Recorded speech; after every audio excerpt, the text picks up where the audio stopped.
Bonsoir à tous. À l'occasion des 30 ans de l'indépendance de l'Arménie, éclairage dans cette édition sur une période sans doute moins connue de l'histoire arménienne, ayant tous en mémoire avant tout l'atrocité du génocide de 1915. Il s'agit des décennies de communisme entre 1920 et 1991. Alors de quelle manière les chrétiens arméniens ont-ils souffert durant cette période? Et comment va l'Église arménienne aujourd'hui? On va en parler dans un instant avec notre invité Tigran Yegavian, chercheur au Centre français de recherche sur le renseignement et chargé de cours au Centre Sèvres à Paris. Mais on commence avec un peu de géographie. L'Arménie, république du Caucase, est enserrée par des montagnes au nord et au sud. Elle est frontalière avec l'Azerbaïdjan, la Turquie et l'Iran. Sa population est d'environ 3 millions d'habitants. Sa diaspora se situe autour de 7 millions. C'est Saint Grégoire qui fonda l'Église arménienne en 301 après Jésus-Christ. L'Arménie a été la première nation au monde à adopter le christianisme comme religion d'État avant même l'Empire romain. Elle compte 90% de chrétiens, avec 2 églises principales. L'église apostolique, avec environ 9 millions de fidèles à travers le monde, et à sa tête le catholicos Karékine II, et l'église catholique, avec, selon les estimations, la fourchette haute, 800 000 fidèles arméniens dans le monde. Son nouveau patriarche vient d'ailleurs tout juste d'être élu. Il s'agit de sa béatitude Raphaël Bedros 21 Minassian. On y reviendra. Et puis on s'en souvient, il y a tout juste un an, l'Arménie était de nouveau meurtrie avec un nouveau conflit dans le Haut-Karabakh, cette enclave située en Azerbaïdjan mais majoritairement peuplée d'Arméniens. Conflit ayant fait des milliers de morts, dont de nombreux civils. Les 2 pays se disputent ce petit territoire depuis les années 90. Tigran Yegavian, bonsoir. Bonsoir. On va revenir sur cet anniversaire, le 21 septembre. C'est le 30e anniversaire de l'indépendance de l'Arménie. Qu'est-ce que ça signifie pour les Arméniens ? C'est une surprise divine quelque part, parce que qui aurait cru, de la génération de mes parents, que l'Arménie soviétique pourrait un jour regagner l'indépendance. Je crois qu'il y a quelque chose d'assez d'irrationnel dans l'histoire du peuple arménien, de flux et de reflux.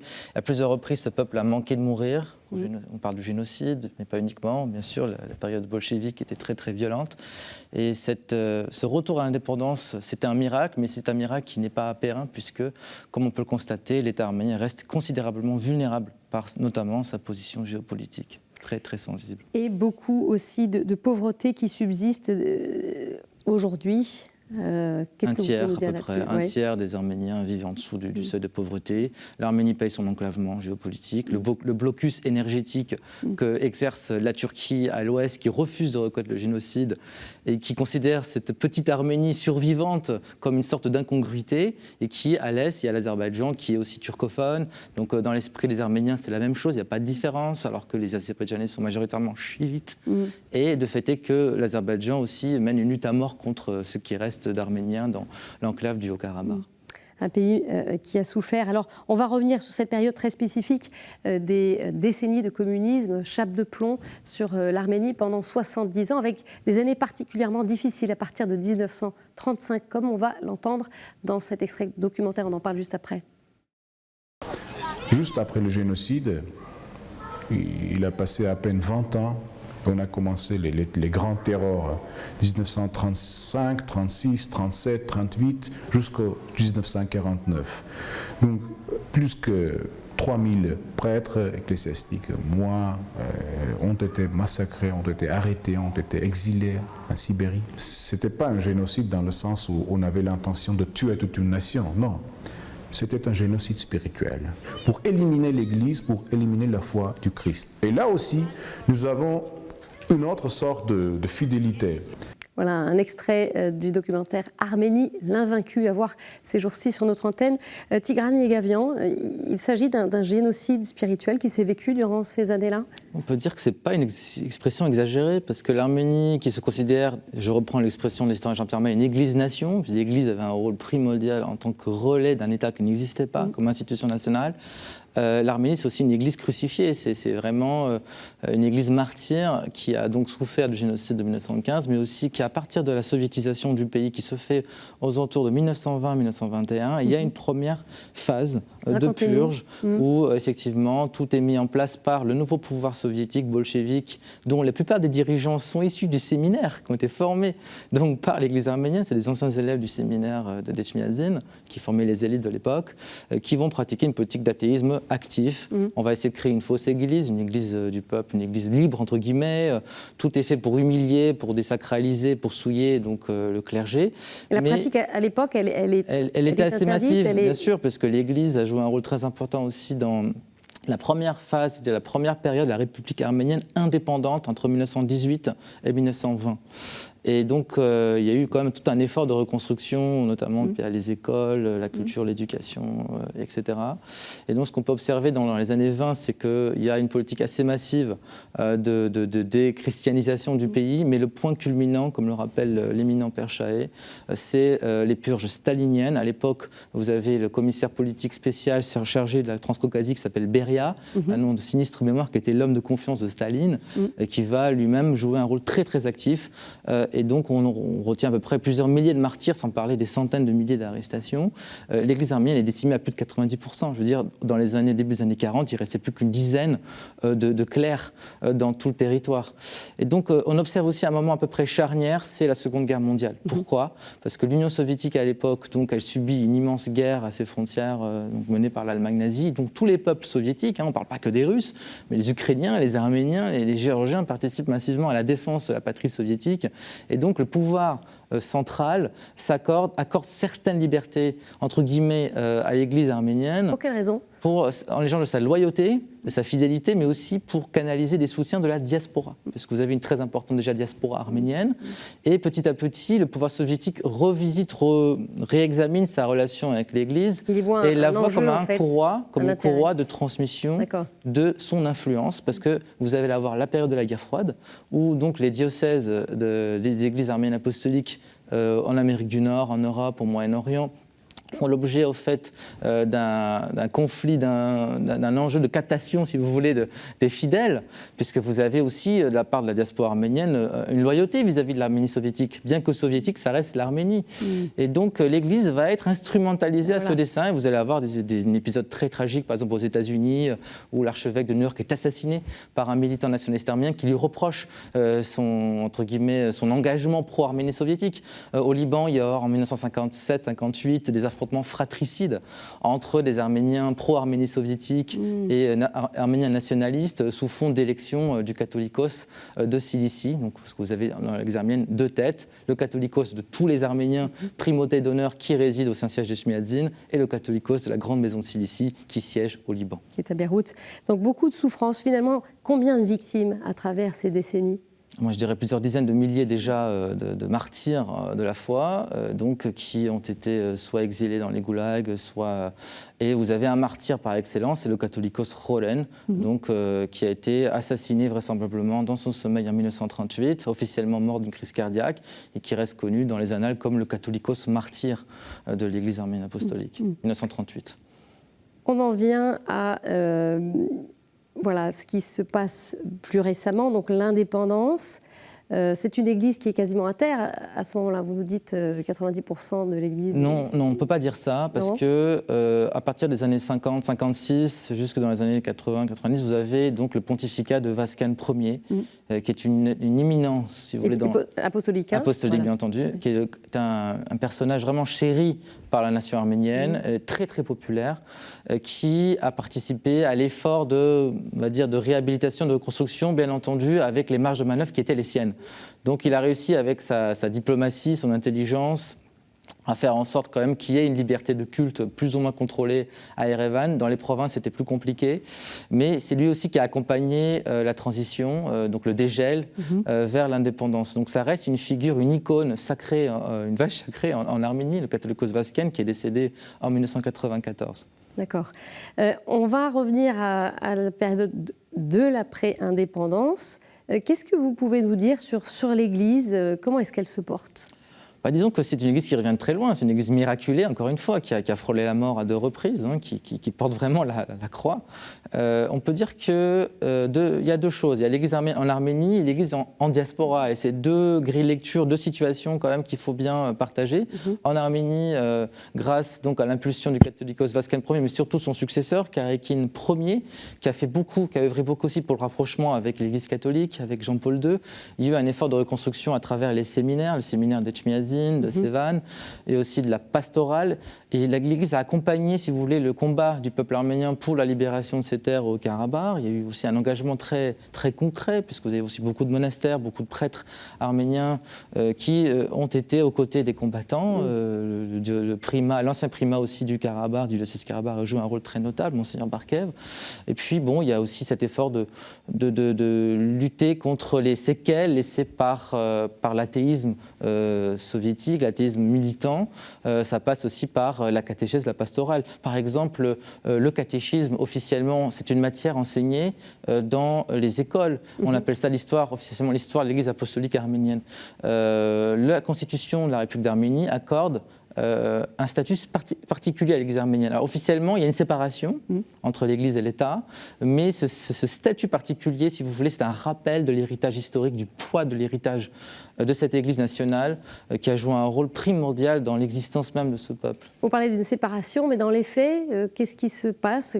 Quelle est justement la place de cette Église aujourd'hui? Symboliquement, elle a encore un rôle très important. Le catholicos de tous les Arméniens, c'est une personnalité publique qui est conviée à toutes les cérémonies officielles. Par exemple, lorsque une nouvelle législature commence au Parlement, le catholicos est là pour bénir les députés. Donc quelque chose qui peut être un peu incongru en Occident et tout à fait normal en Arménie. Par contre, cela ne va pas sans poser certaines difficultés, notamment par l'absence d'un concordat. C'est-à-dire qu'il n'y a pas encore de concordat en Arménie. Il y a aussi le statut de la minorité yézidi, qui est une minorité de 50 000 personnes qui ne sont pas chrétiens et qui peuvent se plaindre que les enfants yézidis apprennent le catéchisme de l'Église arménienne, alors que bon, en gros, il y a quand même une relation excellente avec les yézidis.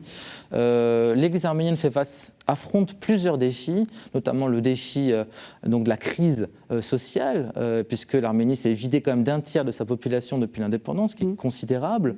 Les inégalités sont criantes, et on décrit aussi une partie du haut clergé pour son enrichissement.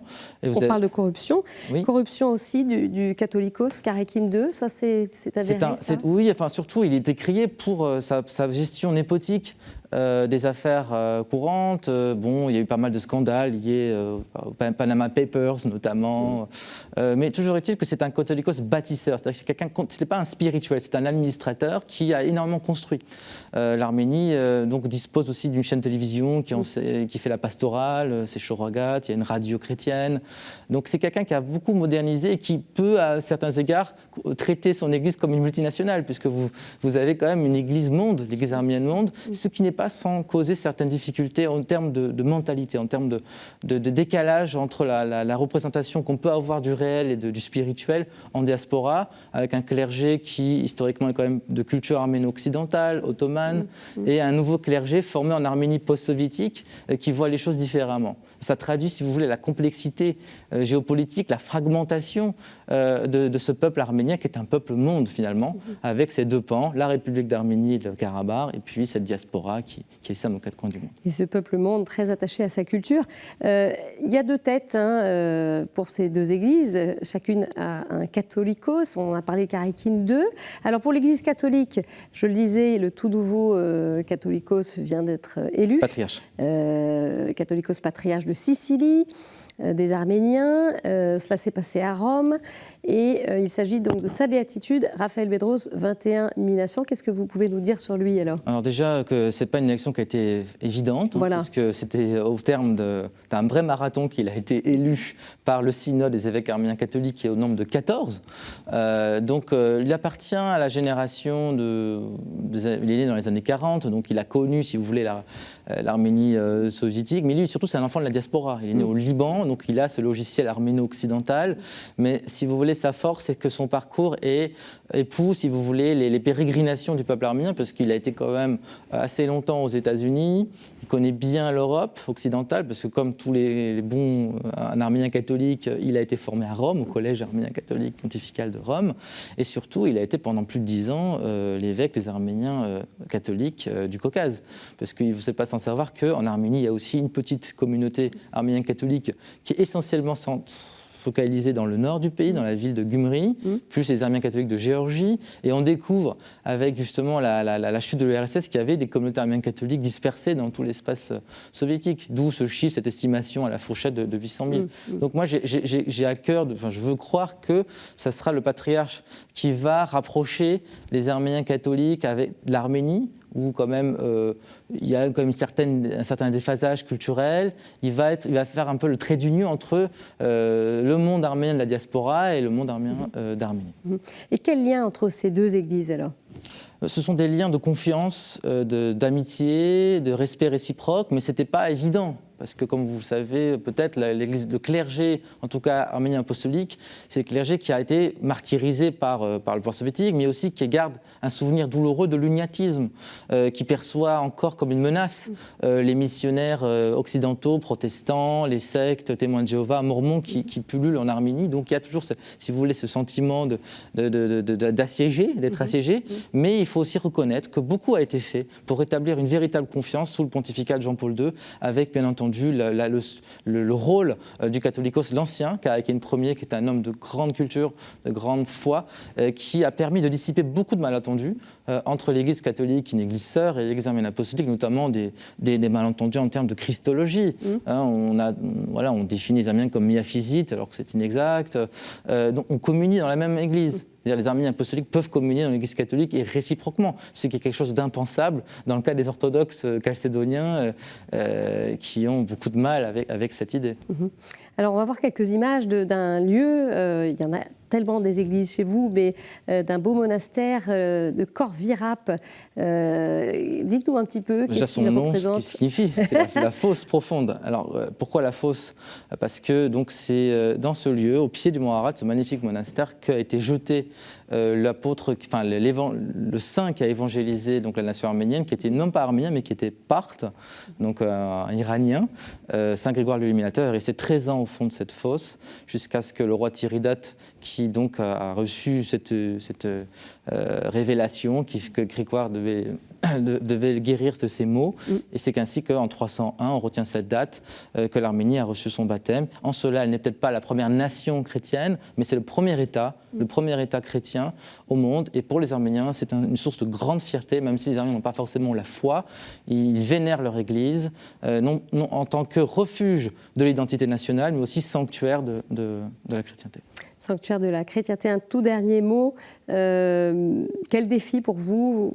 Vous parliez des défis sociaux qui sont nombreux pour l'avenir. Ils sont abyssaux, mais surtout, il faut quand même que les téléspectateurs aient en tête que l'Arménie vient de subir le plus profond traumatisme depuis 1920. Depuis un siècle, on n'avait pas connu un tel malheur, avec cette guerre épouvantable, tragique, qui s'est soldée par la perte de 5000 jeunes, ce qui est une hémorragie énorme par rapport à la taille de la population, 10 000 blessés graves, la perte de 75% des territoires du Karabakh. Et l'Église, dans tout ça, qu'est-ce qu'elle fait ? Qu'est-ce qu'elle devient ? Il y a encore donc le primat du diocèse du Karabakh a démissionné. C'est l'aumônier des armées qui a été remplacé, qui a été désigné à sa place. L'Église arménienne a un rôle très important à jouer pour penser les plaies de son peuple, pour l'accompagner dans cette transition vers un nouveau paradigme, une nouvelle façon de vivre son identité et sa foi. Et elle ne le fera pas tout seul, elle doit le faire avec l'aide de la diaspora, mais aussi en communion avec les églises sœurs, parce que l'Arménie, c'est une église non chalcédonienne qui est aussi très liée aux autres églises qui partagent la même foi. Je vous parle des Syriaques orthodoxes, des Coptes, et puis bien sûr des catholiques qui sont quand même très appréciés. Donc c'est très important de garder en tête l'œcuménisme, non pas comme un slogan, mais comme une réalité. Une réalité vécue, spirituelle et concrète en action. Merci beaucoup Tigran Yegavian pour cet éclairage, ce décryptage sur l'Arménie durant cette période communiste et aujourd'hui. Et puis tout de suite, place au JT.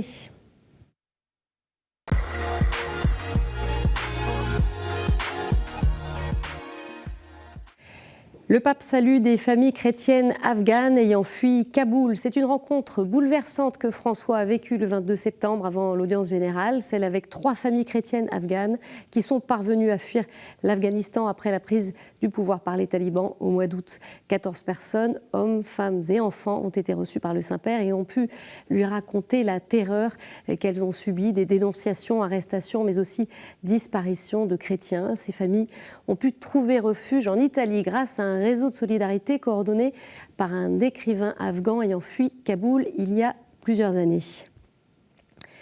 Et puis une bonne nouvelle qui nous vient d'Irak. La cloche de l'église syriaque catholique Saint-Thomas dans le vieux quartier de Mossoul a recommencé à sonner depuis samedi dernier. Et c'est sous les you-you et les applaudissements que la nouvelle cloche fondue au Liban a retenti pour la première fois depuis 7 ans.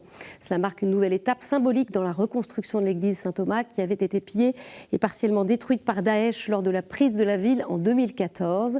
Les djihadistes l'avaient ensuite transformée en immense prison jusqu'à la libération de Mossoul en 2017. À ce jour, les autels, la coupole, les portes et fenêtres ont été réparés. Il reste encore à refaire le sol, mais les paroissiens et leur curé, le père Pios Affas, se réjouissent de retrouver leur église.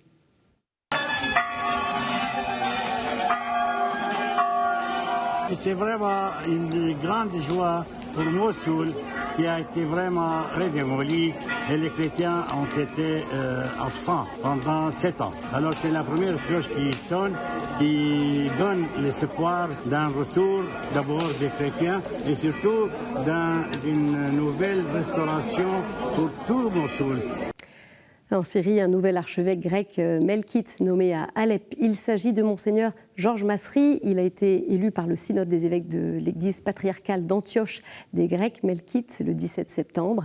L'éparchie compte à Alep près de 18 000 fidèles grecs melkites catholiques et une vingtaine de prêtres.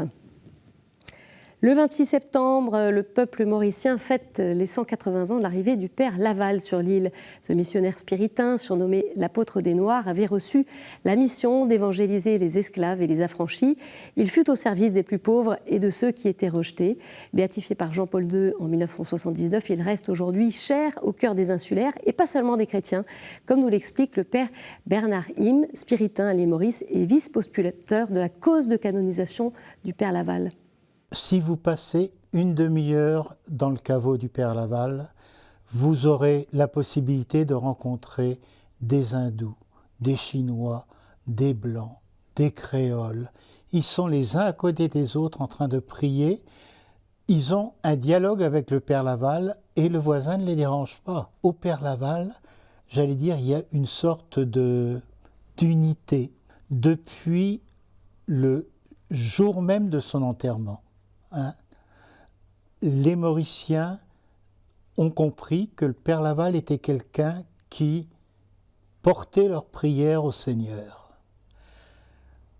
L'Église n'a retenu qu'un seul miracle, mais si vous avez encore aujourd'hui 10 000 personnes par semaine, c'est que les gens, même s'ils ne reçoivent pas ce qu'ils ont demandé, ils reçoivent des grâces et des grâces qui leur permettent de porter leur vie avec leurs infirmités, avec leurs peines, avec leurs joies. Et puis voilà, avant de clôturer cette édition, comme chaque semaine, vous retrouvez une chronique du monde, le regard d'un prêtre, d'une religieuse ou d'un laïc sur la vie de son Église.